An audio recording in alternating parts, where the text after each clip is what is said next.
الحمدللہ رب العالمین والصلاة والسلام علی رسولہ الکریم اما بعد فاعوذ باللہ من الشیطان الرجیم بسم اللہ الرحمن الرحیم یا نساء النبی لستن کاحد من النساء ان اتقیتن فلا تخضعن بالقول فیطمع الذی فی قلبہ مرض وقلن قولا معروفا۔ قرآن مجید کا 22واں پارہ اس آیہ مبارکہ سے شروع ہوتا ہے اور اس کے پہلے کلمات وَمَن یقنت سے پہچانا جاتا ہے۔ یہ اصل میں تسلسل ہے۔ پچھلے پارے میں نبی اکرم صلی اللہ علیہ وسلم کو جو حکم ارشاد فرمایا گیا تھا کہ قُل لِأَزْوَاجِكَ إِن كُنتُنَّ تُرِدْنَ الْحَيَاةَ الدُّنْيَا، کہ اے نبی کہہ دو اپنی بیویوں سے کہ اگر تمہیں دنیاوی زندگی کی طلب ہے اور اس کی آرائشوں کی اور اس کی اٹریکشنز کی، تو آؤ میں تمہیں کچھ دے دلا کر اچھی طرح رخصت کر دوں۔ لیکن اگر تمہیں اللہ اور اس کا رسول چاہیے اور آخرت میں اجر چاہیے تو یاد رکھنا اللہ تعالیٰ نے پاک باز نیک عورتوں کے لیے تم میں سے بہت بڑا اجر تیار کر رکھا ہے۔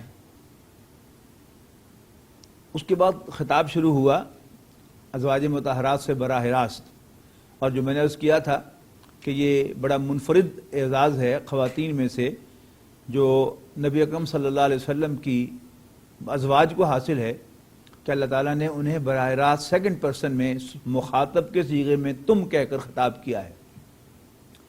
ورنہ قرآن مجید کا عام اسلوب یہ ہے کہ اللہ تعالیٰ عورتوں سے براہ راست خطاب نہیں فرماتا، بلکہ نبی اکرم صلی اللہ علیہ وسلم سے کہتا ہے کل للمؤمنات یا ایھا النبی قل لازواجک و بناتک و نساء المؤمنین، اے نبی کہہ دو اپنی بیویوں سے، اپنی بیٹیوں سے اور مسلمان خواتین سے کہ وہ یہ کیا کریں۔ لیکن ایک یہ مقام جہاں ازواج مطہرات کو براہ راست خطاب کا شرف بخشا گیا ہے، اور دوسرا جیسا کہ میں عرض کیا تھا کہ سورہ تحریم کی 2 آیات میں باقاعدہ ان کو حاضر کے صیغے میں خطاب کیا گیا ہے۔ اب یہاں جو خطاب ہے وہ ہمارے سامنے آ رہا ہے۔ 21ویں پارے کی آخری آیت ہے یا نساء النبی من یاتی منکن بفاحشۃ مبینۃ، جس کا مقام و مرتبہ بلند ہوتا ہے اس سے ایکسپیکٹیشنز بھی زیادہ ہوتی ہیں، اور اگر وہ ایکسپیکٹیشنز پر پورا نہ اترے تو اس کو کنڈیم بھی زیادہ کیا جاتا ہے، اس کو سزا بھی سخت دی جاتی ہے۔ یہ ایک عام قاعدہ ہے، وہی یہاں پر بھی اپلائی ہو رہا ہے، کیونکہ نبی صلی اللہ علیہ وسلم کی بیویاں امت کی مائیں ہیں اور ان کا ایک بہت بڑا مقام ہے۔ جیسا کہ آج کی زبان میں کسی بھی سربراہ مملکت کی بیوی جو ہے وہ فرسٹ لیڈی کہلاتی ہے، تو یہ فرسٹ لیڈیز ہیں امت مسلمہ کی، لہذا ان سے توقعات بھی زیادہ ہیں، اور اگر وہ کوئی غلط معاملہ کریں تو ان کی کنڈمنیشن بھی زیادہ ہے۔ تو اے نبی کی بیویوں صلی اللہ علیہ وسلم ورضی اللہ عنہن من یات منکن بفاحشۃ، تم میں سے جو کوئی بھی کسی بے حیائی کا ارتکاب کرے گی یضاعف لہ العذاب ضعفین، تو اس کو دگنا عذاب دیا جائے گا، وکان ذلک علی اللہ یسیرا، اور ایسا کرنا اللہ تعالیٰ پر بہت آسان ہے، کوئی اسے پوچھ نہیں سکتا۔ اور ادر وے راؤنڈ ومن یقنت منکن للہ ورسولہ، جو کوئی بھی تم میں سے اللہ اور اس کے رسول کی فرما برداری کو اپنا شعار بنائے گی، وتعمل صالحا، اور نیک کام کرے گی، نؤتھا اجرھا مرتین، تو ہم اس کو دوہرا اجر بھی عطا فرمائیں گے۔ وَأَعْتَدْنَا لَهَا رِزْقًا كَرِيمًا، اور ہم نے ایسی عورتوں کے لیے عزت والی روزی بھی تیار کی ہے۔ اس کے بعد فرمایا یا نساء النبی، اور پھر براہ راست خطاب ہے، اے نبی کی بیویوں لستن کاحد من النساء، تم عام عورتوں جیسی نہیں ہو، ان اتقیتن، اگر تم اللہ سے ڈرتی ہو، اگر تم متقی عورتیں ہو، فلا تخضعن بالقول، تو تم کسی اجنبی شخص سے بات کرتے ہوئے نرم لہجہ اختیار نہ کیا کرو۔ فَيَطْمَعَ الَّذِي فِي قَلْبِهِ مَرَضٌ، جس سے طمع پیدا ہو، کوئی ٹیمپٹیشن ہو کسی ایسے شخص کو کہ جس کے دل میں کوئی بیماری، کوئی بیمار، کوئی ایلمنٹ ہے، کوئی بیماری، کوئی پرابلم، کوئی ایلمنٹ ہے، وَقُلْنَا قَوْلًا مَعْرُوفًا، اور ہمیشہ بھلی اچھی بات کیا کرو۔ یہاں جو انسٹرکشن نبی اکرم صلی اللہ علیہ وسلم کی ازواج کو دی گئی ہے اور ان کے ذریعے سے یہ انسٹرکشن پاس آن ہو رہی ہے امت کی تمام خواتین کو، وہ کیا ہے کہ کسی غیر محرم شخص سے گفتگو کرتے ہوئے ان کا لہجہ نرم نہیں ہونا چاہیے، سخت ہونا چاہیے۔ اور اس کو آج بھی ہم دیکھ سکتے ہیں کہ اگر کوئی شخص اپنے کسی دوست کے ہاں، عزیز کے ہاں فون کرے اور پوچھے کہ فلاں صاحب ہیں، اگر آگے سے کڑک لہجے میں ان سے خطاب کیا جائے، مثال کے طور پر یعنی بڑے روب والے انداز میں کہا جائے ہیلو، تو فون کرنے والا جو ہے 1 منٹ میں فون بند کر دیتا ہے۔ منٹ تو بہت دور کی بات ہے، منٹ تو بہت دور کی بات ہے، سیکنڈز میں فون بند کر دیتا ہے۔ فلاں صاحب ہیں؟ انہوں نے کہا کہ نہیں ہے، اچھا میں پھر کر لوں گا۔ لیکن اگر کسی نرم لہجے میں آگے سے اس کو جواب ملتا ہے ہیلو، تو پوچھے گا کہ ہاں فلاں صاحب ہیں؟ انہوں نے کہا جی نہیں۔ کہاں گئے ہیں؟ بتا کے نہیں گئے۔ اب پھر کہے گا کہ کب آئیں گے؟ جب خود خاتون نے بتا دیا کہ پتہ ہی نہیں گئے کہاں ہیں، تو پھر یہ کیسے پتا ہوگا کہ کب آئیں گے؟ تو یہ سب کیا ہے؟ یہ انسان کے اندر وہ جو یہاں پر فرمایا کہ تم اگر سخت لہجہ اختیار کرو تاکہ جس کے دل میں کوئی ایلمنٹ ہے اسے کسی چیز کی ٹیمپٹیشن نہ ہو کہ میں ذرا اور اس سے بات گفتگو کرنے میں مزہ لے لوں اور بات کو لمبا کر لوں۔ تو یہ چیز جو ہے یہ بڑی اہم انسٹرکشن ہے جو نبی اکرم صلی اللہ علیہ وسلم کی ازواج کے ذریعے سے امت کی تمام خواتین کو، تمام مسلمان خواتین کو کنوے کی گئی ہے۔ اس کے بعد فرمایا وَقَرْنَ فِي بُيُوتِكُنَّ، اور تم اپنے گھروں میں قرار پکڑا کرو، یعنی گھروں ہی میں ٹھہرا کرو، ولا یعنی بلا وجہ بلا ضرورت گھر سے نہ نکلا کرو، ولا تبرجن تبرج الجاہلیت الاولی۔ برج کہتے تھے شہر کی فصیلوں کے اوپر جو دروازے ہوتے تھے شہر میں داخل ہونے کے، وہاں اونچے مقام پر کچھ روشنیاں لگائی جاتی تھی جو رات کے وقت آنے والے مسافروں کو دور سے انڈیکیٹ کرتے تھی کہ شہر کا دروازہ یہاں ہے، تو وہ نمایاں ہوتی تھی۔ لہذا اسی مادے سے تبرج، اپنے آپ کو نمایاں کرنا، بن سون کر نکلنا، ولا اول تو گھروں سے نکلو نہیں، اور اگر نکلا ہی ہو ولا تبرجنا تبرج الجاہلیت الاولی، تو دور جاہلیت کے دور میں جیسے عورتیں بن سور کر نکلتی تھیں اس طرح اپنے آپ کو نمایاں کرتی اور اٹریکٹیو بنا کر نکلنے والا معاملہ نہ کرو۔ وَأَقِمْنَا الصَّلَاةَ، اور نماز قائم کرو، وَآتِينَا الزَّكَاةَ، اور زکوٰۃ ادا کرو، وَأَطِيعْنَا اللَّهَ وَرَسُولَهُ، اور اللہ اور اس کے رسول کا کہنا مانو۔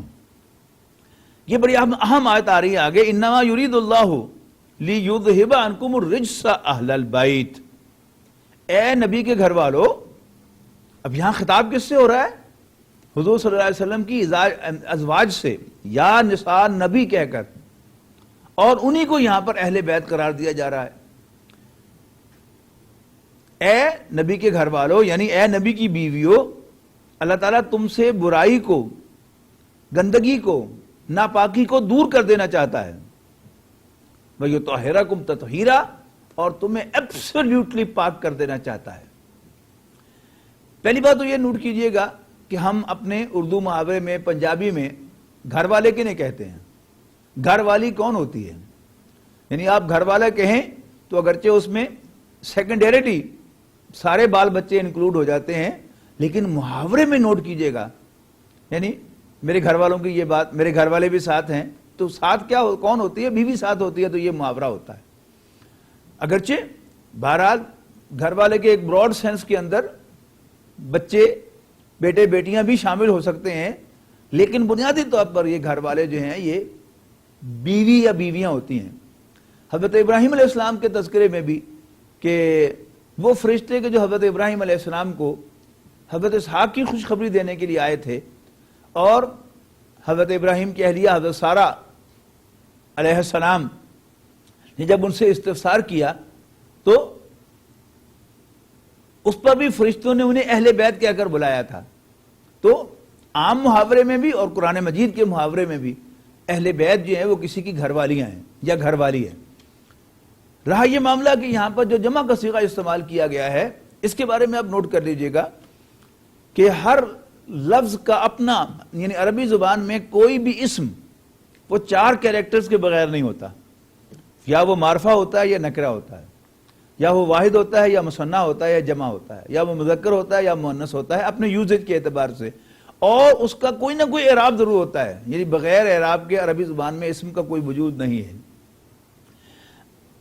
عربی زبان میں من خواہ وہ زیادہ کے لیے ہو، اس کا یوزیج واحد مذکر ہے.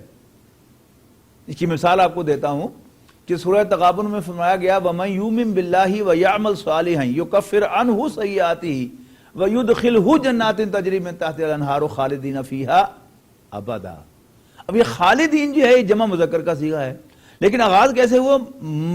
وَمَن يُؤْمِن بِاللَّهِ، جو کوئی بھی اللہ پر ایمان لائے گا اور نیک عمل کرے گا، اللہ تعالیٰ اس کی برائیاں اس سے دور کرے گا اور اسے ایسے باغات میں داخل کرے گا جس میں نہریں بہتی ہوں. آگے فرمایا خالدین فیہا ابدا. تو یہاں سے ثابت ہو گیا کہ اگر چونکہ من جو ہے یہ واحد مذکر استعمال ہوتا ہے تو بات جو ہے وہ سارے جو صیغے ہیں واحد مذکر کے آ رہے ہیں، لیکن آخر میں جا کے خالدین نے بتا دیا کہ یہ اصل میں جمع کی بات ہے. تو اب اس کا باب و ہوا ترجمہ ہم کیا کریں گے؟ اور جو بھی ایمان لائیں گے اللہ پر اور اچھے عمل کریں گے، اللہ ان کی برائیوں کو ان سے دور کر دے گا اور انہیں ایسے باغات میں داخل کرے گا جن کے نیچے نہریں بہتی ہوں، ہمیشہ ان میں رہنے کے لیے. ذالک الفوز العظیم، یہ ہے بڑی کامیابی. اب اس کے مقابلے میں اہل کا لفظ جو ہے، خواہ وہ ایک عورت کے لیے استعمال ہو یا ایک مرد کے لیے استعمال ہو یا بہت سے لوگوں کے لیے استعمال ہو، تو اس کا یوزیج جو ہے وہ جمع مذکر ہوگا. یعنی وہاں سورۃ ہود میں غالباً یہ تھا یا سورہ ہجر میں کہ حضرت ابراہیم علیہ السلام کی اہلیہ کو انہوں نے فرشتوں نے اہل بیت کہہ کر بلایا تھا اور پھر ان کے لیے جمع کا کم کا صیغہ استعمال کیا تھا، جمع مذکر کا، اگرچہ تعین کے ساتھ وہ ایک خاتون تھی. تو یہاں کیا ہوا؟ یہاں بہت سی ازواج کو خطاب کیا جا رہا ہے، لیکن جب انہیں اہل کہہ کر بلایا گیا ہے تو پھر جمع مؤنث کا صیغہ استعمال نہیں کیا گیا. جو طاہرکم تطہیرا، جمع مذکر کا صیغہ استعمال کیا گیا ہے. تو حضور صلی اللہ علیہ وسلم کے اہل بیت بلا شبہ حضور صلی اللہ علیہ وسلم کی ازواج ہیں، اگرچہ حضور صلی اللہ علیہ وسلم کی چاروں بیٹیاں غیر نہیں ہیں، وہ حضور صلی اللہ علیہ وسلم ہی کی بیٹیاں ہیں. کبھی ان کے لیے بھی یعنی اہل میں وہ انکلوڈ ہو سکتی ہیں، لیکن قرآن مجید کے محاورے میں اور تعین کے ساتھ وہ آیات دیکھ لیں، اور خاص طور پر یہ آیت جس میں یہ ذکر ہے کہ اللہ تعالیٰ تمہیں پاک کر دینا چاہتا ہے جیسا کہ پاک کرنے کا حق ہے، تو یہ بات جو ہے حضور کی ازواج سے ہو رہی ہے، کسی اور سے نہیں ہو رہی. لیکن بہرحال جب انسان ظلم پر اتر آئے، زیادتی پر اتر آئے، تو پھر جو اس کا اصل مصداق ہیں انہیں نکال کر دوسروں کو شامل کر دیا گیا. یہ بہت بڑا ظلم ہے، اللہ تعالیٰ ہم سب کو اس سے بچائے. وَاذْكُرْنَ مَا يُتْلَى فِي بُيُوتِكُنَّ، اور یاد کرو، یاد رکھو جو کچھ بھی تمہارے گھروں میں تمہارے سامنے تلاوت کیا جا رہا ہے اللہ تعالیٰ کی آیات اور حکمت کی باتوں میں سے، اس کو یاد رکھو. ان اللہ کان لطیفا خبیرا، بے شک اللہ تعالیٰ بہت باریک بین اور بہت خبردار ہے. ایک صحابیہ نے رسول اللہ صلی اللہ علیہ وسلم سے آ کر شکایت کی کہ اللہ تعالیٰ جو ہے وہ عام طور پر مردوں کا ذکر کرتا ہے، لیکن اللہ تعالیٰ اپنی بندیوں کو یاد کیوں نہیں کرتا؟ پھر یہ آیت نازل ہوئی اور بالکل جوڑا جوڑا کر کے نازل ہوئی کہ ساتھ ساتھ مردوں کے خواتین کا ذکر کیا گیا. فرمایا ان المسلمین والمسلمات والمؤمنین والمؤمنات والقانتین والقانتات والصادقین والصادقات والصابرین والصابرات والخاشعین والخاشعات والمتصدقین والمتصدقات والصائمین والصائمات والحافظین فروجہم والحافظات والذاکرین اللہ کثیرا والذاکرات اعد اللہ لہم مغفرۃ واجرا عظیما. یقیناً مسلمان مرد اور مسلمان عورتیں، مومن مرد اور مومن عورتیں، فرما بردار مرد اور فرما بردار عورتیں، سچے مرد اور سچی عورتیں، صدقہ دینے والے صدقہ دینے والیاں، روزہ رکھنے والے روزہ رکھنے والیاں، اپنی شرمگاہوں کی حفاظت کرنے والے اور اپنی شرمگاہوں کی حفاظت کرنے والیاں، اللہ کو بہت زیادہ یاد رکھنے والے، یاد رکھنے والیاں، بے شک اللہ تعالیٰ نے ان سب کے لیے بخشنے اور بہت بڑے اجر سے نوازنے کا بندوبست کیا ہے۔ تو آپ نوٹ کیجئے گا، یہاں مردوں کے ساتھ ساتھ خواتین کا ذکر ہوا۔ ایک ہمارے ہاں اختلاف ہے ہمارے فقہاء کے درمیان۔ ہمارے 3 فقہاء، امام ابو حنیفہ، امام شافعی اور امام مالک رحمہم اللہ، ان تینوں کی رائے یہ ہے کہ قرآن مجید میں جہاں بھی جمع مذکر کا صیغہ استعمال ہوا ہے اس سے مذکر ہی مراد ہیں، جب تک اس میں کوئی اشارہ نہ ہو کہ عورتیں بھی اس حکم کے اندر شامل ہیں۔ جبکہ امام احمد بن حنبل رحمۃ اللہ علیہ کی رائے یہ ہے کہ چونکہ ایک میل ڈومینیٹڈ سوسائٹی تھی، لہذا وہاں پر میسکولین فارم استعمال کی گئی ہے، اس میں فیمینن یعنی خواتین آٹومیٹیکلی انکلوڈیڈ ہے۔ تو جو پہلا گروہ ہے اس کی یعنی بات کو سپورٹ کرنے کے لیے اصول فقہ میں یہی آیت کوٹ کی جاتی ہے کہ اگر مسلمون یا مسلمین میں مسلمان عورتیں بھی شامل تھیں تو پھر مسلمات کہنے کی کیا ضرورت ہے، اگر مومنین میں عورتیں شامل تھیں تو پھر مومنات کہنے کی کیا ضرورت ہے۔ لیکن بہرحال دونوں طرح کے آپ کو آیات مل جاتی ہیں۔ عام جو جنرل احکام ہیں ان میں تو ظاہر ہے کہ عام مردوں کے ساتھ عام خواتین بھی شامل ہیں، لیکن بہرحال بہت سے ایسے احکام، بہت سے ایسے مقامات ہیں کہ جہاں پر صاف اندازہ ہوتا ہے احادیث کی روشنی میں کہ اس میں عورتیں انکلوڈڈ نہیں ہیں۔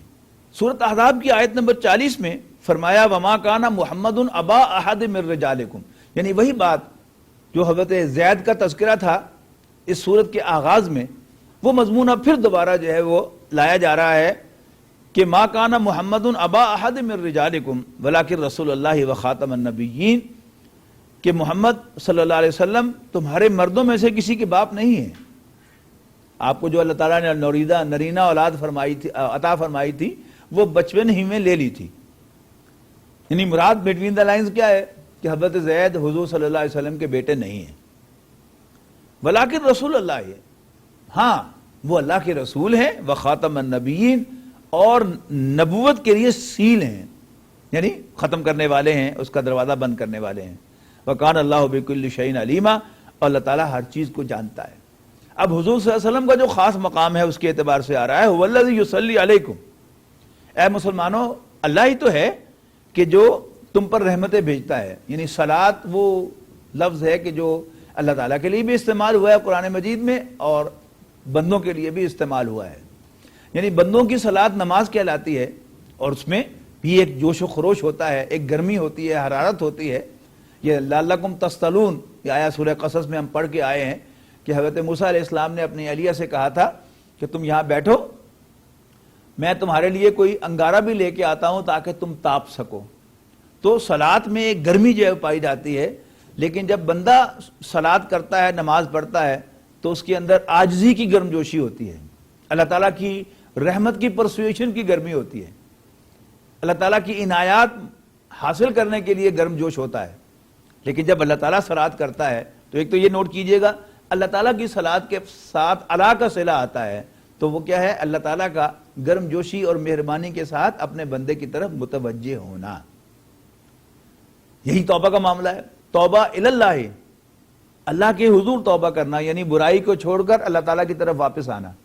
لیکن اللہ تعالیٰ بھی تواب ہے، یتوب علیہم، اللہ تعالیٰ بھی اپنے بندوں کی توبہ قبول فرماتا ہے، ہم ترجمہ کرتے ہیں، لیکن حقیقت اس کی بھی کیا ہے کہ اللہ تعالیٰ نے اپنی شفقت اور مہربانی اپنی ناراضگی کی وجہ سے جو پھیر لی تھی وہ بھی واپس لوٹا دیتا ہے بندے کی طرف۔ تو وہ کیا ہے؟ وہ اللہ تعالیٰ کی توبہ ہے، قرآن مجید میں جا بجا اس کا تذکرہ ہے۔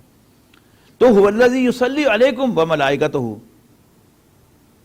هو الذی یصلی علیکم وملائکتہ، اللہ تعالیٰ ہی تو ہے کہ جو اپنے بندے پر صلاۃ کرتا ہے، یعنی اپنے بندے پر عنایات کرتا ہے، اور اس کے فرشتے بھی لیخرجکم من الظلمات الی النور، تاکہ اللہ تعالیٰ تمہیں اندھیرے سے نکال کر روشنی میں لے آئے۔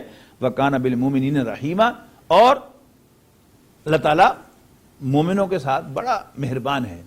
آیت نمبر 45 اور 46 میں ارشاد فرمایا یا ایھا النبی انا ارسلناک شاہدا ومبشرا ونذیرا وداعیا الی اللہ باذنہ وسراجا منیرا، اے نبی ہم نے آپ کو بھیجا ایک گواہ بنا کر ایک خوشخبری دینے والا اور خبردار کر دینے والا بنا کر، اور اللہ کے حکم سے ایک دائی بنا کر، اور ایک روشن چراغ بنا کر.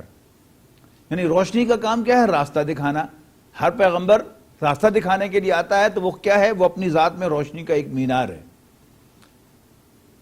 باقی جو 4 یہاں پر حیثیتیں بیان کی گئی ہیں، یہ ہر نبی کی حیثیت پر یہ آیت جو ہے وہ فٹ بیٹھتی ہے، اس اعتبار سے کہ ہر نبی گواہی دینے والا، خوشخبری دینے والا، اللہ تعالیٰ کی سزا اور عذاب سے ڈرانے والا، اور اللہ کی طرف بلانے والا ہے اس کے حکم سے. لیکن نبی اکرم صلی اللہ علیہ وسلم اس کے علاوہ آپ کی ایک خاص حیثیت ہے، جس کو قرآن مجید میں 3 مرتبہ بیان کیا گیا ہے، سورہ توبہ میں، اور پھر سورہ فتح میں، اور اس کے بعد پھر سورہ صف میں. وہ کیا ہے کہ اللہ تعالیٰ نے اپنے پیغمبر کو بھیجا ہی اس لیے ہے قرآن مجید اور دین حق دے کر، تاکہ وہ اس دین کو کل کے کل دین پر غالب کر دیں. اور اس آیت کو آپ سامنے رکھیں گے تو سیرت سمجھ میں آئے گی، ورنہ ایسا محسوس ہوگا کہ جیسے معاذ اللہ رسول اللہ صلی اللہ علیہ وسلم نے جو ان کی اصل نبی کی حیثیت سے ذمہ داریاں تھیں ان سے تجاوز کر دیا. ہرگز نہیں. نبی اکرم صلی اللہ علیہ وسلم ایک نبی تو تھے ہی تھے، لہذا وہ تمام ذمہ داریاں جو انبیاء کرام کی ہیں وہ آپ کی بھی تھیں، لیکن آپ چونکہ خاتم النبیین ہیں، ابھی ہم نے وہ آیت پڑھ لی کہ آپ نبوت کے لیے سیل ہیں، اور نبی اکرم صلی اللہ علیہ وسلم کو اللہ تعالیٰ نے اور بھی ذمہ داری سونپی تھی، اور اسی ذمہ داری کے تحت نبی اکرم صلی اللہ علیہ وسلم نے اللہ کے دین کو جزیرہ نماء عرب میں غالب کر کے دکھا دیا. اور اس کے بعد فرمایا وبشر المؤمنین بأن لهم من اللہ فضلا کبیرا، اور مومنوں کو خوشخبری دے دیجئے کہ ان کے لیے اللہ تعالیٰ کی جانب سے بہت بڑی عنایت ہے. پھر اس میں بڑی اہم آیت آئی ہے نبی اکرم صلی اللہ علیہ وسلم کے ازواج کے سلسلے میں، بڑی اہم آیات آئی ہیں. مثلا فرمایا گیا نبی اکرم صلی اللہ علیہ وسلم سے، آیت نمبر 50 ایک طویل آیت ہے، یا ایھا النبی انا احللنا لک ازواجک اللاتی آتیت اجورہن، اے نبی ہم نے آپ کے لیے حلال کر دی ہیں آپ کی وہ بیویاں جنہیں آپ مہر ادا کر دیں، اور اس کے ساتھ ساتھ آپ کے لیے آپ کی لونڈیاں جو ہیں وہ بھی حلال ہیں جو آپ کو گفٹ کی گئی ہوں. جیسے حضرت ماریہ قبطیہ تھی کہ مصر کے شاہ مقوقس نے اپنی 2 بیٹیاں نبی اکرم صلی اللہ علیہ وسلم کو گفٹ کی تھی ان ریسپانس ٹو، جب رسول اللہ صلی اللہ علیہ وسلم کا خط ان کے پاس پہنچا تو انہوں نے اس خط کی کوئی عزت افزائی دی اور بہت سے تحائف دیے، جن میں ان کی 2 بیٹیاں بھی تھیں، جن میں سے ایک کو حضرت حضور صلی اللہ علیہ وسلم نے اپنے حرم میں شامل فرمایا. آپ کے لیے آپ کے چچا کی بیٹیاں، آپ کی پھوپھی کی بیٹیاں، اور آپ کے ماموں کی بیٹیاں، اور آپ کی خالہ کی بیٹیاں جنہوں نے آپ کے ساتھ ہجرت کی ہو وہ بھی آپ کے لیے حلال ہیں. اسی طرح وہ مومن عورت بھی آپ کے لیے حلال ہے جو اپنے آپ کو خود رسول اللہ صلی اللہ علیہ وسلم کی خدمت میں پیش کر دے کہ میں کوئی حق ڈیمانڈ نہیں کرتی، بس میں صرف آپ کی زوجیت کا شرف حاصل کرنا چاہتی ہوں. تو فرمایا وہ بھی آپ کے لیے حلال ہے، بشرطے کہ ان اراد النبی ان یستنکحھا، کہ رسول اللہ صلی اللہ علیہ وسلم خود اس پر آمادہ ہوں کہ اس سے نکاح کر لیں. البتہ یہ چیز جو ہے یہ خالصۃ لک من دون المؤمنین، یہ پریولیج عام مسلمانوں کو حاصل نہیں ہے، یہ صرف رسول اللہ صلی اللہ علیہ وسلم کو حاصل ہے. پھر فرمایا قد علمنا ما فرضنا علیہم فی ازواجہم، اور فرمایا کہ ہم نے ان کی بیویوں اور لونڈیوں کے بارے میں جو کچھ بھی مقرر کر دیا ہے وہ ہم کو معلوم ہے عام مسلمانوں کے سلسلے میں، لی کیلا یکون علیک حرج، تاکہ آپ پر کوئی تنگی نہ ہو as compared to other Muslims, وکان اللہ غفور الرحیم، اور اللہ تعالیٰ بخشنے والا مہربان ہے. رسول اللہ صلی اللہ علیہ وسلم کی ازواج کے سلسلے میں نوٹ کر لیا جائے کہ حضور صلی اللہ علیہ وسلم کی آزاد جو مسلمان عورتیں ہیں ان میں سے آپ کی بیویاں حضرت خدیجہ، حضرت سودا، حضرت عائشہ، حضرت زینب بنت جہش، حضرت ام حبیبہ، حضرت حفصہ اور حضرت ام سلمہ رضی اللہ عنہن شامل ہیں. حضرت میمونہ وہ خاتون ہیں کہ جنہوں نے نبی اکرم صلی اللہ علیہ وسلم کی خدمت میں اپنے آپ کو پیش کر دیا کہ میں بغیر کسی حق کے آپ کی خدمت میں پیش ہوں، لیکن آپ نے ان کے ساتھ بھی جیسا بھی ہم نے آیت پڑھی نکاح فرمایا. اور حضرت ماریہ کا میں تذکرہ کر چکا ہوں پہلے، 3 جو ہیں وہ حضور صلی اللہ علیہ وسلم کی آزاد کردہ لونڈیاں ہیں کہ جو آپ کی لونیاں تھیں آپ نے ان کو آزاد کیا، اور پھر نبی اکرم صلی اللہ علیہ وسلم نے انہیں ان کی آزاد مردی سے ان کے ساتھ نکاح کیا۔ یہ ہیں حضرت جویریہ، حضرت صفیہ اور حضرت ریحانہ جو بنو قریظہ سے تعلق رکھتی تھی۔ حضرت زینب بنت حزیمہ رضی اللہ تعالی عنہ وہ ام المساکین کہلاتی ہیں۔ یہاں نبی اکرم صلی اللہ علیہ وسلم کے جو خاص حقوق ہیں ان کا ذکر ہے، جیسے نکاح کے سلسلے میں حضور صلی اللہ علیہ وسلم کی پریولیجز کا ذکر تھا، اسی طرح ایک اور بات کا ذکر ہے کہ اگر اللہ کے پیغمبر صلی اللہ علیہ وسلم تمہیں گھر بلائیں کھانے کے لیے تو تم وقت سے پہلے وہاں پہنچنا جایا کرو تاکہ رسول اللہ صلی اللہ علیہ وسلم کے ساتھ صحبت کا موقع ملے۔ اس سے آپ کی پرائیویسی میں بھی فرق آئے گا اور آپ کو لیے اس میں مشکل بھی آپ کو پیش آئے گی، آپ آرام نہیں کر سکیں گے، ریلیکس نہیں کر سکیں گے۔ اور اسی طرح کھانا کھانے کے بعد بس فوراً وہاں سے اٹھ جاؤ اور وہاں گپ شپ میں مصروف نہ رہو۔ یہ بھی طویل آیت ہے، آیت نمبر 53 سورۃ احزاب کی، یعنی پہلے تو اس کو وہ حکم دیا گیا مسلمانوں کو کہ جب بھی تم بلائے جاؤ تو وہاں پر زیادہ دیر بیٹھنے کی کوشش نہ کیا کرو۔ پھر اسی میں ایک ساتھ ذکر فرمایا کہ اگر تم نے حضور صلی اللہ علیہ وسلم کی ازواج سے کوئی چیز طلب کرنی ہو تو فَاسْأَلُوهُنَّ مِنْ وَرَاءِ حِجَابٍ، تو پردے کے پیچھے سے ان سے یہ طلب کرنا۔ یعنی وہ جو پہلے اس صورت میں حکم آ چکا ہے کہ ازواج مطہرات کو مخاطب کر کے کہ مردوں سے، غیر مردوں سے، نامحرم مردوں سے گفتگو کرنی ہو تو پھر تم نرم لہجے میں ان سے بات نہ کیا کرو، سخت لہجے سے بات کیا کرو۔ اور یہاں پر مردوں سے خطاب کیا جا رہا ہے، یعنی ذہن میں رکھیے گا کہ یہ بات اسی صورت کے اندر مذکور ہے کہ وہ تمہاری مائیں ہیں، اسی صورت کے اندر مذکور ہے کہ اللہ کے پیغمبر صلی اللہ علیہ وسلم کی بیویوں سے ان کے وصال کے بعد بھی تم شادی نہ کرنا۔ تو ان اے وے وہ محرم ہو گئیں، حرام ہو گئیں، لیکن اس کے باوجود ان کے لیے یہ سخت انسٹرکشن ہے۔ اور دوسری خواتین جو ہیں جو محرم نہیں ہیں یا مرد ان کے محرم نہیں ہیں تو ان کے لیے تو اس سے زیادہ سخت انسٹرکشن ہونی چاہیے، جبکہ بہت سے لوگوں نے اس سے غلط مطلب لیا ہے کہ یہ احکام صرف اللہ کے پیغمبر صلی اللہ علیہ وسلم کی بیویوں کے لیے تھے، عام عورتوں کے لیے نہیں ہے۔ حالانکہ عام عورتوں کے سلسلے میں اس فتنے کا زیادہ امکان ہے، اس لیے کہ وہ 100% نامحرم خواتین ہیں اور کسی بھی وقت جو ہے وہ مرد جو ہے وہ ان سے نکاح کر سکتا ہے۔ اگر وہ آج شوہر والیاں ہیں، طلاق ہو جائے یا ان کا شوہر فوت ہو جائے تو پھر وہ ایک فری خواتین ہوں گی کہ جن سے وہ شخص نکاح کر سکتا ہے۔ تو اس بات کو بھی ذہن میں رکھنا چاہیے۔ پھر اسی کی کنٹینیوشن میں آیت نمبر 59 کے اندر ایک حکم آیا، یا ایھا النبی قل لازواجک و بناتک و نساء المؤمنین، اے نبی کہہ دیجئے اپنی بیویوں، اپنی بیٹیوں اور اپنی مسلمان خواتین سے، یدنین علیہن من جلابیبہن، کہ وہ جب باہر نکلا کریں تو وہ اپنے چہروں کے اوپر چادر لٹکا کر گھونگھٹ نکال لیا کریں۔ ذالک ادنی ان یعرفن، یہ اس لیے کہ وہ پہچانی جائیں کہ وہ شریف خواتین ہیں، باحیا خواتین ہیں۔ ولا فلا یؤذین، اور انہیں ایذا نہ دی جائے۔ کوئی خاتون بالکل ہر اعتبار سے حجاب کے اندر ہو، یعنی اس نے حجاب بھی پہنا ہوا ہو اور اس کے کپڑے بھی اٹریکٹیو نہ ہو، حجاب بھی، برقع بھی اٹریکٹیو نہ ہو، اور وہ چال بھی حیا کے ساتھ رہی، چل بھی حیا کے ساتھ رہی ہو، تو یو ول ہارڈلی فائنڈ کہ کوئی ان پر آوازہ کسے گا۔ لیکن اگر کچھ خواتین جو ہیں یا کوئی خاتون جو ہے وہ نیم مریاں لباس پہن کر، یا اس نے حجاب تو اگرچہ کیا ہوا ہے لیکن وہ حجاب بھی اٹریکٹیو ہے اور اس کی چال بھی ٹیمپٹنگ ہے لوگوں کے لیے، تو اس پر آوازیں بھی کسے جائیں گے اور لوگ ان پر نظریں پھاڑ کر بھی ان کی طرف دیکھیں گے۔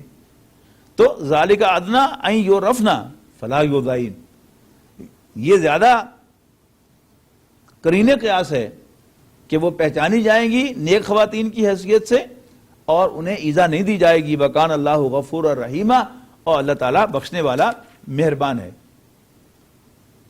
بڑی ایک اہم آیت جو ہے وہ اس میں آئی ہے، انا عرضنا الامانۃ علی السماوات والارض والجبال فابین ان یحملنها واشفقن منها وحملها الانسان، یعنی یہ ایک ایکسپریشن ہے کہ اللہ تعالیٰ نے باقی مخلوقات کو اس کام کے لیے پیدا ہی نہیں کیا تھا، نہ ان کے اندر وہ صلاحیت تھی، لیکن اس کو ایک ڈرامائی انداز میں بیان کیا گیا ہے کہ ہم نے اپنی امانت پہاڑوں آسمانوں زمین اور پہاڑوں پر پیش کی، لیکن ان سب نے اٹھانے سے انکار کر دیا اور اس سے ڈر گئے. وَحَمَلَ الْإِنسَانَ، لیکن انسان نے اس کو اٹھا لیا. إِنَّهُ كَانَ ظَلُومًا جَهُولًا، لیکن یہ بڑا ناانصاف یعنی حقوق ادا نہ کرنے والا. عدل کیا ہوتا ہے؟ حقوق کی ادائیگی. اور ظلم کیا ہوتا ہے؟ حق تلفی. تو إِنَّهُ كَانَ ظَلُومًا، یقیناً انسان جو ہے حقوق کی ادائیگی میں کچھ کمی بیشی کرنے والا ہے، اور یہ بڑا جذباتی ہے. 22ویں پارے کا بقیہ حصہ پوری سورہ سبا، پوری سورہ فاطر اور سورۃ یاسین کے ابتدائی حصے پر مشتمل ہے. یہ تینوں مکی صورتیں ہیں اور مکی صورتوں کے عام مضامین ان صورتوں کی زینت ہیں. سورۃ سبا اور سورۃ فاطر دونوں اللہ تعالیٰ کی حمد سے شروع ہوتی ہیں. سورۃ سبا کا آغاز ہے الحمدللہ الذی لہ ما فی السماوات وما فی الارض ولہ الحمد فی الآخرہ وہو الحکیم الخبیر. ساری حمد اس اللہ کے لیے ہے جس کا ہے وہ سب کچھ جو آسمانوں میں ہے اور جو زمین میں ہے، اور آخرت میں بھی اسی کی حمد ہے. وہو الحکیم الخبیر، اور وہ حکمت والا خبردار ہے. یعلم ما یلج فی الارض وما یخرج منہا، جو کچھ بھی زمین میں داخل ہوتا ہے اللہ تعالیٰ اسے بھی جانتا ہے، اور جو کچھ اس میں سے نکلتا ہے اسے بھی. وما ینزل من السماء وما یعرج فیہا، اور جو آسمان سے اترتا ہے اور جو آسمان کی طرف چڑھتا ہے اسے بھی جانتا ہے. وہو الرحیم الغفور، اور وہ بخشنے والا، وہ رحم فرمانے والا، بخشنے والا ہے. کافر کہتے ہیں لا تاتین الساعہ، کہ قیامت نہیں آئے گی.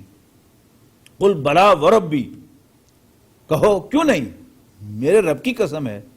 لتاتینکم عالم الغیب، کہہ دو کہ چھپی باتوں کے جاننے والے میرے رب کی قسم ہے. لتاتینکم، وہ تم پر لازماً آ کر رہے گی. لا یعزب عنہ مثقال ذرۃ فی السماوات ولا فی الارض، اس سے پوشیدہ ہے آسمانوں اور زمین کا نہ کوئی ذرہ، اور نہ ذرے سے بھی کوئی چھوٹی شے، اور نہ ہی اس سے کوئی بڑی شے. الا فی کتاب مبین، مگر یہ کہ وہ ایک واضح ڈاکیومنٹ کے اندر ریکارڈڈ ہے. اور وہ آخرت کیوں آئے گی؟ لیجزی الذین آمنوا وعملوا الصالحات، تاکہ اللہ تعالیٰ بدلے سے نوازے ایمان والوں کو، اچھے عمل کرنے والوں کو. اولئک لہم مغفرۃ ورزق کریم، ایسے لوگوں کے لیے بخشش بھی ہے اور عزت والی روزی بھی. سورہ سبا کے دوسرے رکوع سے حضرت داؤد علیہ السلام کا تذکرہ فالوڈ بائی سلیمان علیہ السلام کا تذکرہ قدر تفصیل کے ساتھ آئے گا.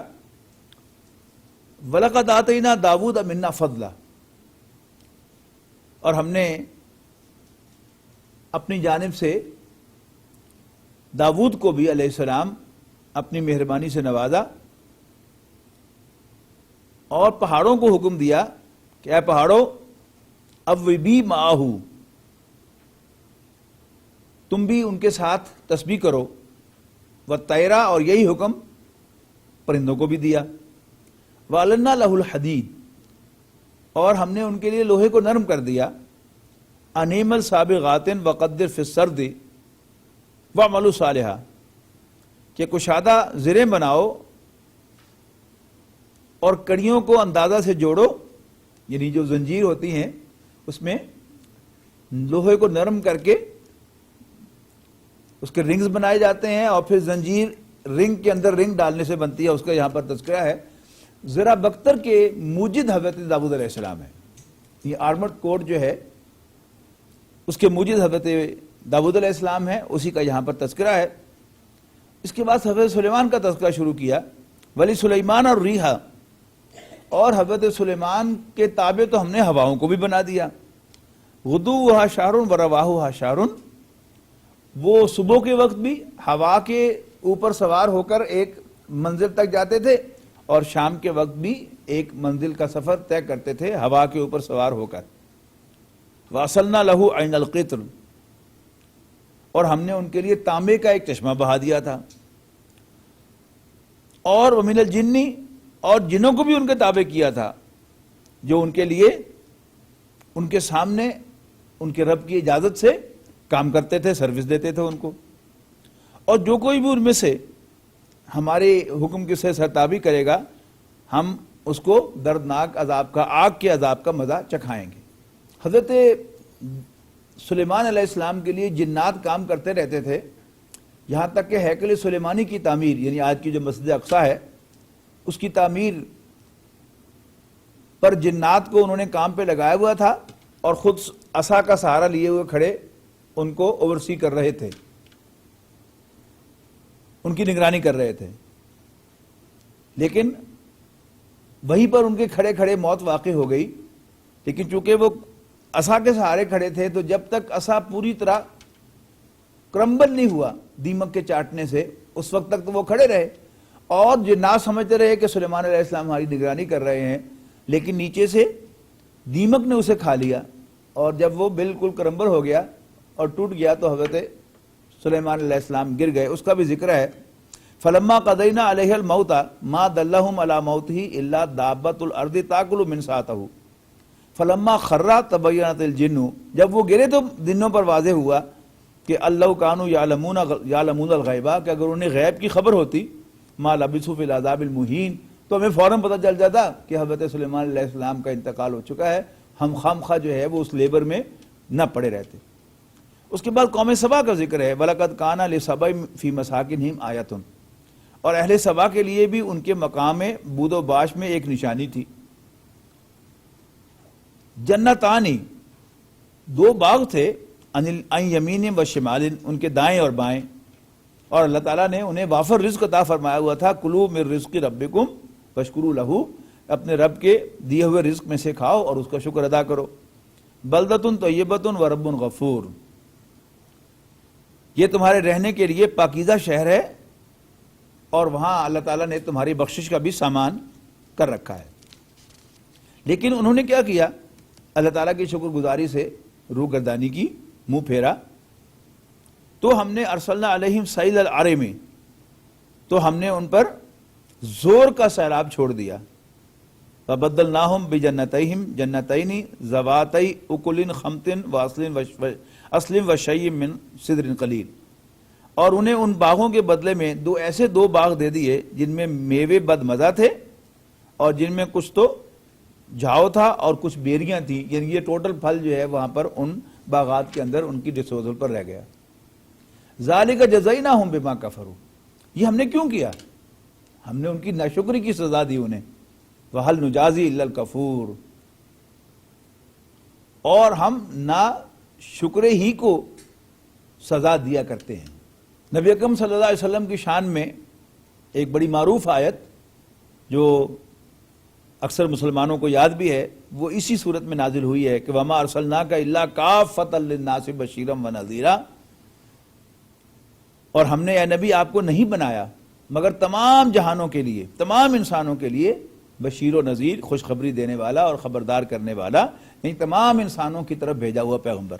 وَلَٰكِنَّ أَكْثَرَ النَّاسِ لَا يَعْلَمُونَ، لیکن اکثر لوگ اس بات کو نہیں جانتے۔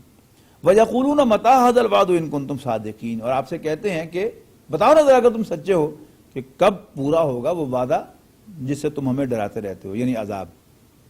قُل لَكُم مِّيعَادُ يَوْمٍ، ان سے کہہ دو کہ تمہارے لیے ایک دن کا وعدہ ہے جو آنے والا ہے، لا تستاخرون عنہ ساعۃ ولا تستقدمون، نہ تو گھڑی بھر تم اس میں تاخیر کر سکو گے اور نہ ہی گھڑی بھر جلدی وہ عذاب آئے گا۔ اس کے بعد ایک اصولی بات بیان فرمائی انبیاء کرام کے اللہ کے پیغمبروں کے تذکرے میں، وما ارسلنا فی قریۃ من نذیر، کہ ہم نے کسی بستی میں کوئی نذیر نہیں بھیجا خبردار کرنے والا، الا قال مترفوها، مگر اس کے خوشحال لوگ کہنے لگے انا بما ارسلتم به کافرون، کہ جو کچھ تم دے کر بھیجے گئے ہوں ہم اس کا انکار کرتے ہیں۔ اور انہوں نے مزید کہا نحن اکثر اموالا و اولادا، ہم بہت مالدار اور زیادہ اولاد رکھنے والے ہیں۔ وما نحن بمعذبین، اور ہم پر عذاب کبھی نہیں آئے گا۔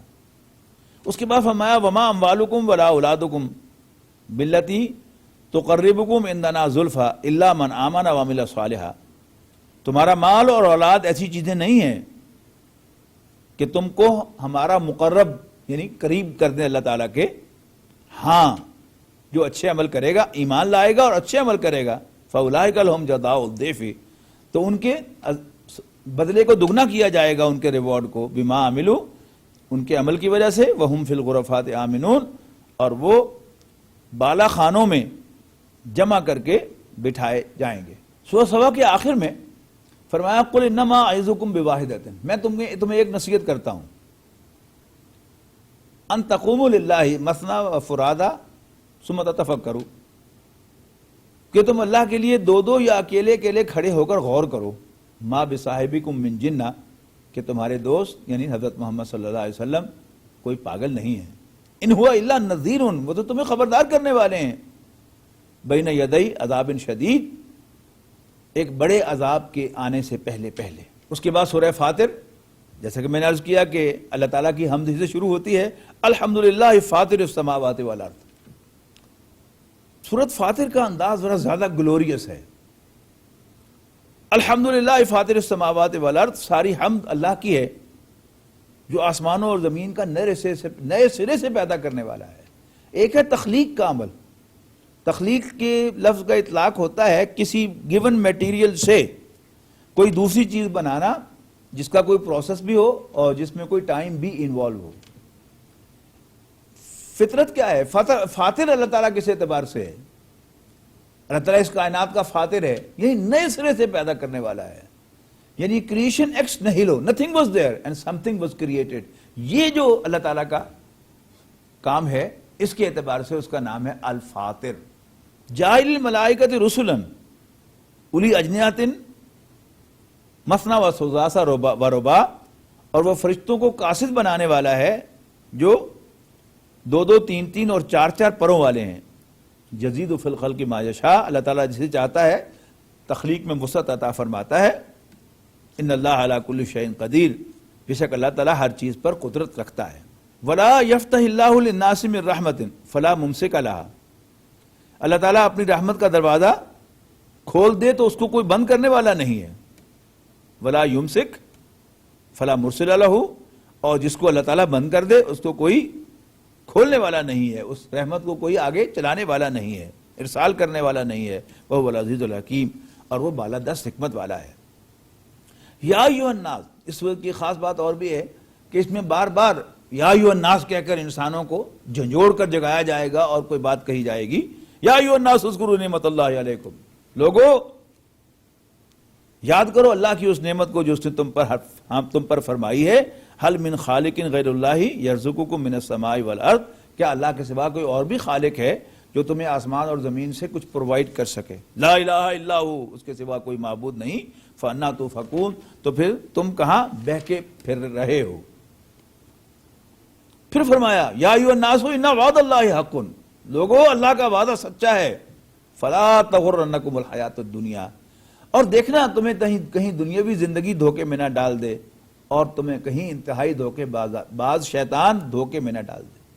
ان الشیطان لکم عدو، بے شک شیطان تو تمہارا دشمن ہے، فاتخذوہ عدوا، تو تم بھی اس کو دشمن ہی سمجھو۔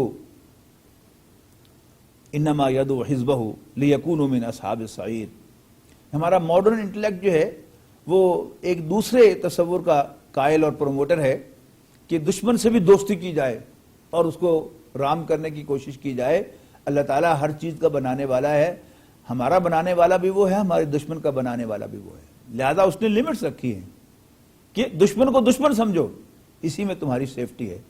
ورنہ کتنے لوگ ہوں گے کہ دشمن کے ساتھ انٹریکٹ کر کے اور پھر وہ حق پر قائم رہیں، ورنہ دشمن جو ہے وہ تو ہمیں بہا کر لے جائے گا، اور یہی کچھ عام ہوتا ہے۔ انما یدعو حزبہ لیکونوا من اصحاب السعیر، یقیناً اس کا گروہ یعنی شیاطین وہ تمہیں بلاتے ہیں کہ تم اصحاب جہنم میں شامل ہو جاؤ۔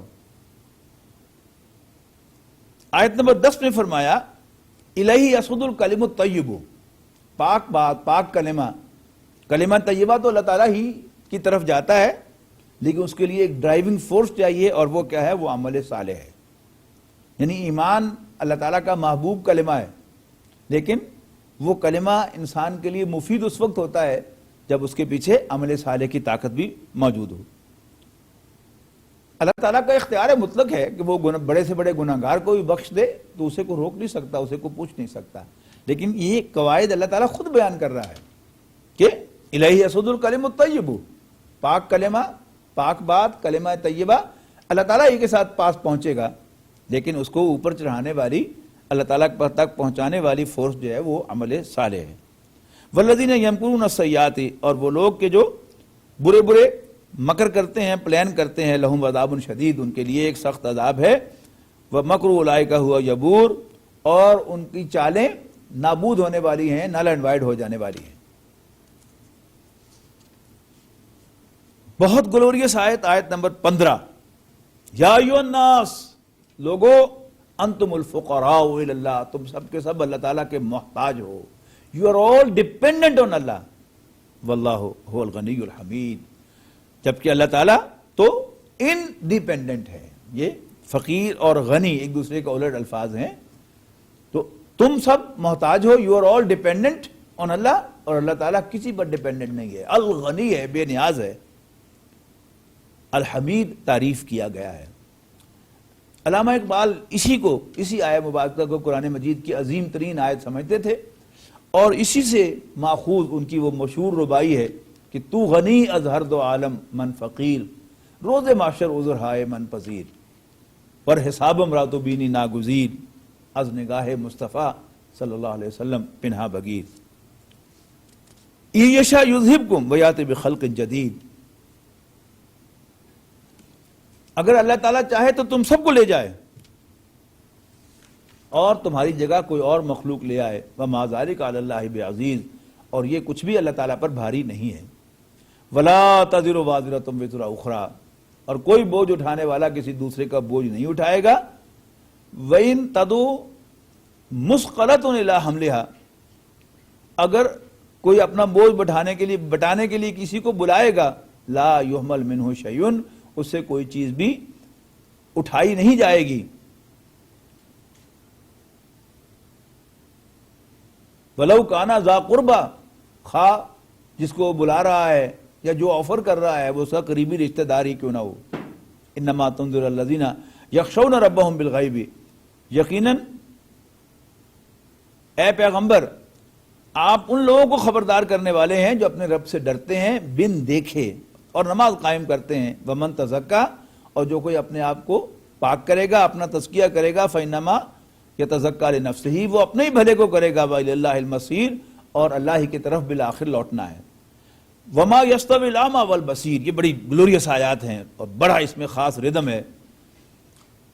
اندھا اور بینا برابر نہیں، اندھیرے اور روشنی برابر نہیں، سایہ اور دھوپ برابر نہیں، وما یستوی الاحیاء والاموات، اور زندہ اور مردہ برابر نہیں، ان اللہ یسمع من یشاء، اللہ تعالیٰ جس کو چاہتا ہے سننے کی طاقت دیتا ہے، وما انت بمسمع من فی القبور، اور جو مرے ہوئے ہیں ان کو آپ نہیں سنوا سکتے، ان انت الا نذیر، آپ کی حیثیت خبردار کرنے والے کی ہے، انا ارسلناک بالحق بشیرا ونذیرا، اے نبی ہم نے آپ کو سچائی کے ساتھ خوشخبری سنانے والا اور خبردار کر دینے والا بنا کر بھیجا ہے، وَإِن مِّنْ أُمَّةٍ إِلَّا خَلَا فِيهَا نَذِيرٌ، اور کوئی امت نہیں گزری مگر اللہ تعالیٰ نے اس میں کوئی خبردار کرنے والا بھیجا ہے، وَإِن يُكَذِّبُوكَ، لیکن اگر یہ لوگ آپ کو جھوٹا قرار دیں یعنی آپ کی بات نہ مانیں تو سو وٹ، فَقَدْ كَذَّبَ الَّذِينَ مِن قَبْلِهِمْ، ان سے پہلے اور بھی بہت سے لوگوں نے جھٹلایا، جاءتْهُمْ رُسُلُهُمْ بِالْبَيِّنَاتِ، ان کے پاس ان کی طرف بھیجے ہوئے پیغمبر واضح نشانیاں لے کر آئے، وَبِالزُّبُرِ وَبِالْكِتَابِ الْمُنِيرِ، اور صحیفے اور روشن کتابیں لائے، لیکن انہوں نے ان کی بات نہ مانی۔ اگر قریش بھی آپ کی بات نہیں مارے سو وٹ۔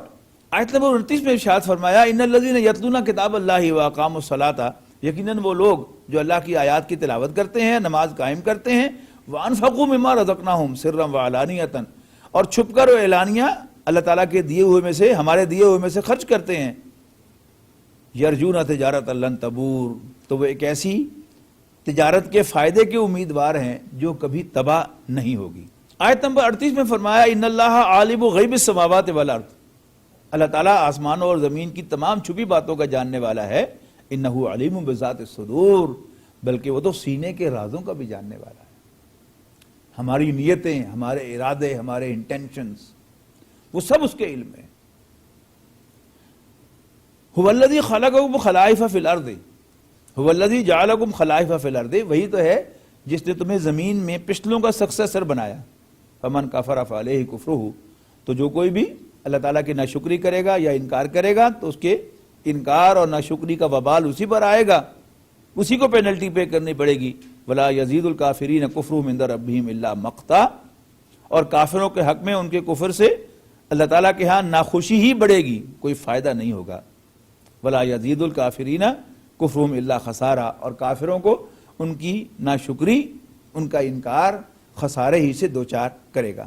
آیت نمبر 41 میں فرمایا ان اللہ یمسک السماوات والارض، بے شک اللہ تعالیٰ آسمانوں اور زمین کو تھامے ہوئے ہے، ان تزولا، کہ وہ کہیں ڈول نہ جائیں، ولئن زالتا ان امسکہما من احد من بعدہ، اور اگر وہ ڈول جائیں تو اللہ کے سوا کوئی ایسا نہیں ہے جو انہیں تھام سکے.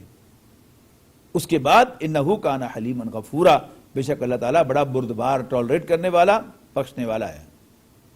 وَأَقْسَمُوا بِاللَّهِ جَهْدَ أَيْمَانِهِمْ، اور یہ اللہ کی بڑی بڑی قسمیں کھاتے ہیں. لَئِن جَاءَهُمْ نَذِيرٌ، اگر ہمارے پاس واقعی کو خبردار کرنے والا آئے، لَيَكُونَنَّ أَهْدَىٰ مِنْ إِحْدَى الْأُمَمِ، تو تمام جہانوں سے، تمام قوموں سے وہ زیادہ بہتر اس کی پیروی کریں گے، اس سے ہدایت حاصل کریں گے. فَلَمَّا جَاءَهُمْ نَذِيرٌ، لیکن جب ان کے پاس کوئی خبردار کرنے والا آتا ہے، مَا زَادَهُمْ إِلَّا نُفُورًا، تو ان کی نفرت کے سوا اور کسی چیز میں اضافہ نہیں ہوتا. اس کے بعد قرآن مجید کا قلب جسے نبی اکرم صلی اللہ علیہ وسلم نے قرار دیا ہے، سورہ یاسین کی ابتدائی آیات اس کے اندر آتی ہیں. یاسین والقرآن الحکیم، یاسین قرآن حکیم کی قسم ہے. انک لمن المرسلین، یقیناً آپ پیغمبروں میں سے ہیں. علی صراط مستقیم، ایک سیدھے راستے پر. تنزیل العزیز الرحیم، اور اس قرآن مجید کا نازل کیا جانا بالادست آل مائٹی، آل وائز کی طرف سے ہے. لتنذر قوما، تاکہ آپ خبردار کریں ایک ایسی قوم کو، ما انذر آباؤہم، کہ جن کے آباء و اجداد کو خبردار نہیں کیا گیا، یعنی قریش، ان پڑھ لوگ، امیین. حضرت ابراہیم علیہ السلام کے دو بیٹے، حضرت اسماعیل علیہ السلام اور حضرت اسحاق علیہ السلام. حضرت اسماعیل بڑے ہیں، حضرت اسحاق چھوٹے ہیں. اللہ تعالیٰ کا ایک نظام ہے، اس کا فیصلہ ہے کہ اللہ تعالیٰ نے 2500 سال تک نبوت کا سلسلہ بنی اسرائیل میں جاری فرمایا، حضرت اسحاق کی اولاد میں جاری فرمایا. اسرائیل کا لفظ بھی نوٹ کر لیجئے، یہ اصل میں لقب ہے حضرت یعقوب علیہ السلام کا، جس کا مطلب ہے عبداللہ. تو ان کے ہاں نبوت چلتی رہی. جتنے بھی ہمیں یاد ہیں اکثر پیغمبروں کے نام، وہ سب جو ہیں وہ اسرائیلی پیغمبر ہیں. حضرت یعقوب علیہ، حضرت اسحاق، حضرت یعقوب، حضرت یوسف، پھر حضرت موسیٰ، پھر حضرت ہارون، پھر حضرت داود، حضرت سلیمان، حضرت زکریہ، حضرت یحییٰ، حضرت عیسیٰ. یہ سب کون ہیں؟ یہ اسرائیلی پیغمبر ہیں. جبکہ 2500 سال تک حضرت ابراہیم علیہ السلام کے بڑے بیٹے حضرت اسماعیل علیہ السلام کی اولاد میں کوئی پیغمبر نہیں آیا. 2500 سال کے بعد نبی اکرم صلی اللہ علیہ وسلم کی تشریف آوری اسی گھرانے میں ہوئی، یعنی حضرت اسماعیل کی اولاد میں.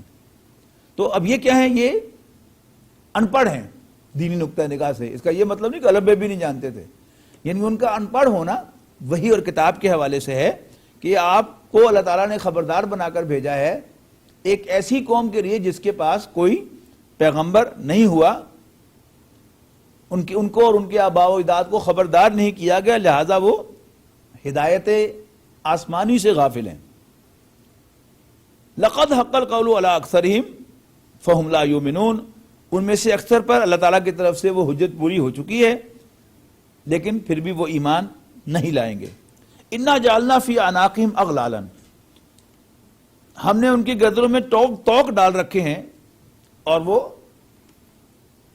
تھوڑیوں تک پھنسے ہوئے ہیں اور ان کے سر جو ہے وہ یوں ہوئے ہیں. دیکھا ہوگا آپ نے کہ جو لوگ اپنی کسی بیماری کی وجہ سے کالر استعمال کرتے ہیں، اس کو کالر کا مقصد کیا ہوتا ہے کہ گردن کو جھٹکا نہ لگے اور یہاں سے نیچے وہ اپنی گردن نہیں جا سکتے، تو ان کا سر جو ہے وہ اس پوزیشن میں رہتا ہے. وہ یوں مڑ کے دیکھتے ہیں، یوں مڑ کے دیکھتے ہیں، یعنی گردن کے جو مہرے ہیں وہ ان کو ہلا نہیں سکتے اس کالر کی وجہ سے، اور اس کا مقصد جو ہے وہ ریسٹ دینا ہوتا ہے. اور اگر ایسا جو ہے وہ سزا کے طور پہ ہو جائے تو پھر وہ کیفیت ہے جو یہاں بیان ہو رہی ہے کہ وہ ان کے، ہم نے اب منہ ان کے یوں کرتی ہیں، لہذا وہ ہدایت کو دیکھ کر پہچان ہی نہیں سکتے، حالانکہ ہدایت ان کے سامنے پڑی ہوئی ہے. پھر فرمایا وَسَوَاءٌ عَلَيْهِمْ، برابر ہے ان کے لیے أَأَنذَرْتَهُمْ أَمْ لَمْ تُنذِرْهُمْ لَا يُؤْمِنُونَ، کہ آپ اب انہیں خبردار کریں یا نہ کریں وہ فردر ایمان نہیں لائیں گے. انما تنذر من اتبع ذکر، بے شک آپ خبردار کر سکیں گے انہی کو جو نصیحت کی پیروی کریں گے. وخشی الرحمن بالغیب، اور غیب میں رہتے ہوئے بن اللہ تعالیٰ کو بن دیکھے اس سے ڈریں گے. اللہ تعالیٰ سے ڈرنا ایک بہترین وصف ہے انسان کا. دیکھیے ایک ہے اپریہنشن، انگریزی کا لفظ ہے. یہ کیا ہوتا ہے کہ بغیر وجہ کے کوئی جینوئن ریزن نہ بھی ہو پھر بھی انسان ڈرے تو اسے کہتے ہیں اپریہنشن. دوسرا لفظ ہے فیئر، یہ ہے مطلقاً ڈرنا، لیکن اگر جینوئن ریزن سے انسان ڈرے تو وہ اپریشیبل چیز ہے، لیکن بغیر ریزن کے ڈرے تو پھر کیا ہے، وہ ایک حماقت کی بات ہے، کم عقلی ہے، جذباتیت ہے. اب اللہ تعالیٰ جو ہے یقیناً وہ بڑا رحم فرمانے والا، بڑا مہربان ہے، اس کی عنایتوں ہی سے ہم زندہ ہیں. اگر ہمیں وہ چھوٹے چھوٹے اعمال پر ہماری چھوٹی چھوٹی غلطیوں اور خطاؤں بلکہ بلنڈر پر پکڑنے لگے تو ہم مارے جائیں. اللہ تعالیٰ کی بڑی مہربانیاں ہیں. لیکن ایک اصولی بات کیا ہے کہ جتنا کوئی بڑا ہوتا ہے اتنا ہی انسان پر اس کا روب ہوتا ہے. ایک گھر کے اندر رہتے ہوئے بڑی بھائی کا روب، پھر اس سے اوپر والدہ کا روب، اس کے اوپر باپ کا روب. کسی آرگنائزیشن کے اندر، کسی دفتر کے اندر، یعنی امیڈیٹ باس کا روب، اور پھر بگ باس کا روب، اور پھر امپلائر کا روب. یہ سب جو ہیں یہ بالکل جینوئن اور فطری چیزیں ہیں. لیکن اس کو ایسا جو ہے ایک کویسچن بنا دیا گیا ہے اور اس کو ڈسپیوٹڈ بنا دیا گیا ہے خوف خدا کو. حالانکہ خوف خدا جو ہے یہ انسان کی جو صحیح نیچر ہے اس کا حصہ ہے. اگر اللہ تعالیٰ واقعی بڑا ہے اور وہ میرے اوپر پورا کنٹرول اور قابو رکھتا ہے، یہ سب زمین و آسمان اسی نے بنائے ہیں، اور پھر آخرت میں وہ دوبارہ ہمیں زندہ کر کے اپنے سامنے حاضر کرنے والا ہے، تو پھر موسٹ ریزنیبل ایٹیٹیوڈ کیا ہے کہ ہم اللہ تعالیٰ سے ڈریں، اس کی رحمت کی امید بھی رکھیں. یعنی برائی کرنے سے پہلے ڈر جائیں، لیکن اگر ہو جائے تو پھر اللہ تعالیٰ کی بخشش کی امید رکھیں، اس سے معافی مانگیں. لیکن ایسا نہیں ہونا چاہیے کہ انسان عمل کرنے سے پہلے ہی معافی کی امید لگا لے. نہیں، دونوں کا اپنا اپنا محل ہے. کسی عمل کرنے سے پہلے اللہ تعالیٰ سے ڈرنا چاہیے، اور پھر غلطی ہو جائے تو پھر اللہ تعالیٰ کی مغفرت پر رلائی کرنا چاہیے اور امید رکھنی چاہیے کہ اللہ تعالیٰ معاف فرما دے گا. تو بے شک آپ خبردار کریں گے انہی کو جو نصیحت کی پیروی کریں اور اللہ تعالیٰ سے بن دیکھے ڈریں. فبشرہ بمغفرت و اجر کریم، تو ایسے لوگوں کو آپ اللہ تعالیٰ کی بخشش کی خوشخبری دے دیں اور اجر کریم کی، عزت والے اجر کی خوشخبری دیں. یعنی کسی کو کوئی چیز پیش کرنے کا یہ بھی انداز لے پڑھ، اور یہ بھی انداز ہوتا ہے کہ اس کو بلایا جاتا ہے اسٹیج پر اور پھر اس کو باقاعدہ بڑے ہی اکرام کے ساتھ کوئی چیز پیش کی جاتی ہے. ان دونوں میں زمین و آسمان کا فرق ہے. قرآن مجید بار بار ذکر کرتا ہے رزق کریم کا کہ عزت والی روزی. انا نحن نحیی الموتى، یقیناً ہم ہی مردوں کو زندہ کریں گے.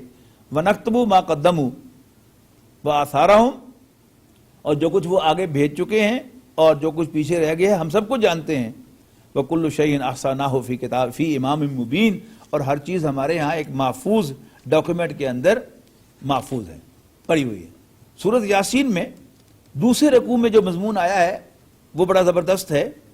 فرمایا وَضْرِبْ لَهُمْ مَثَلًا أَصْحَابَ الْقَرْيَةِ، اے نبی انہیں ذرا گاؤں والوں کا قصہ. وہ قصہ کیا ہے؟ اِذْ أَرْسَلْنَا إِلَيْهِمُ اثْنَيْنِ، جب ہم نے ان کی طرف دو پیغمبر بھیجے. فَكَذَّبُوهُمَا، تو انہوں نے دونوں کو جھٹلا دیا. فَعَزَّزْنَا بِثَالِثٍ، پھر ہم نے ایک تیسرا بھیجا. فَقَالُوا إِنَّا إِلَيْكُمْ مُرْسَلُونَ، تو سب پیغمبروں نے کہا کہ ہم تمہاری طرف بھیجے ہوئے پیغمبر ہیں. قَالُوا مَا أَنْتُمْ إِلَّا بَشَرٌ مِثْلُنَا، تو وہ کہنے لگے کہ نہیں تم ہمارے جیسے بشر ہو. وَمَا أَنزَلَ الرَّحْمَنُ مِنْ شَيْءٍ، اور اللہ نے کچھ نہیں بھیجا. إِنْ أَنْتُمْ إِلَّا تَكْذِبُونَ، تم معاذ اللہ جھوٹ بول رہے ہو.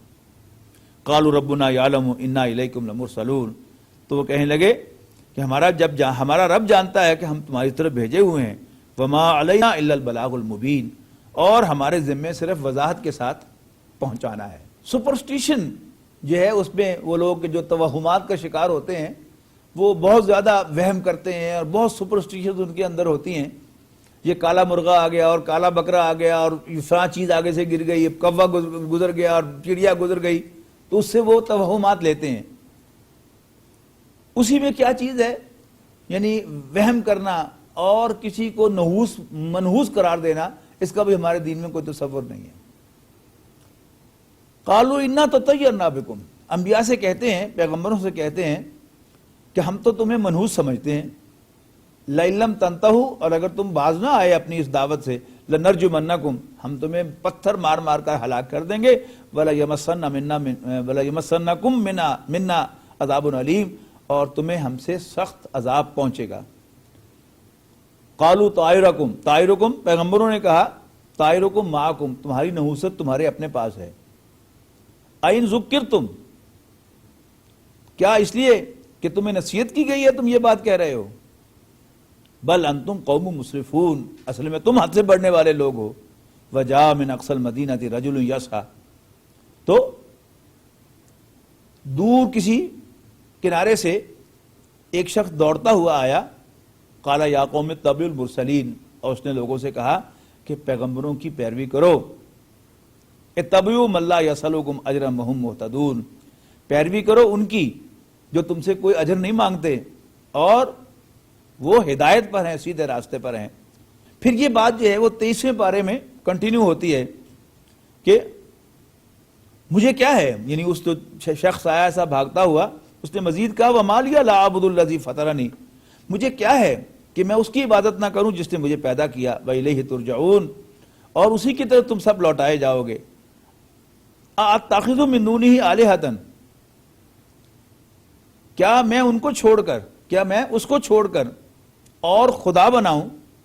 ان یرد الرحمن بضر لا تغنی عنی شفاعتهم شیئا ولا ینقذون، اگر اللہ میرے حق میں نقصان کرنا چاہے تو ان کی سفارش مجھے کچھ بھی فائدہ نہ دے سکے اور نہ وہ مجھے چھڑا سکے۔ انی اذا لفی ضلال مبین، اور ایسا کرنے پر میں سری گمراہی میں مبتلا ہو جاؤں۔ انی آمنت بربکم فاسمعون، میں تمہارے رب پر ایمان لاتا ہوں لہذا تم میری بات سنو۔ اب بٹوین دا لائنز کیا ہے کہ لوگوں نے اس کو قتل کر دیا اور اس سے کہا گیا قیل ادخل الجنہ، داخل ہو جاؤ جنت میں۔